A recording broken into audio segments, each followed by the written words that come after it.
ముఖ్యమంత్రి కార్యాలయంలో ముఖ్య కార్యదర్శిగా పనిచేసి ఈ తెలంగాణ రాష్ట్ర అభివృద్ధిలో తాను కూడా భాగస్వామ్యం కావడం ఎలాంటి ఆనందాన్ని సంతోషాన్ని ఇచ్చింది, ఎలాంటి బాధ్యతని ఇచ్చింది అనేది మన ముఖ్యమంత్రి కార్యాలయంలో ముఖ్య కార్యదర్శిగా పనిచేసిన డాక్టర్ జి చంద్రశేఖర్ రెడ్డి గారు ఉన్నారు. ఆయన మాటల్లో విందాం.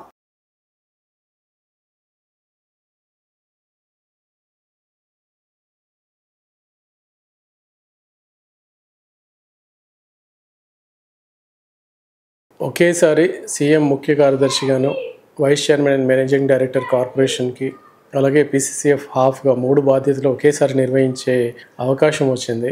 అయితే సీఎం కార్యదర్శిగా ఉన్నప్పుడు దాదాపు 11 డిపార్ట్మెంట్స్, వివిధ డిపార్ట్మెంట్స్ అనుసంధానం చేయడము, రకరకాల పాలసీస్ పుష్ చేయడము, డెసిషన్ మేకింగ్లో ఉన్నటువంటి సాధక బాధకాలు ఏంటి, public policy and management course చేశాను కాబట్టి కొంతవరకు అవగాహన ఉంది.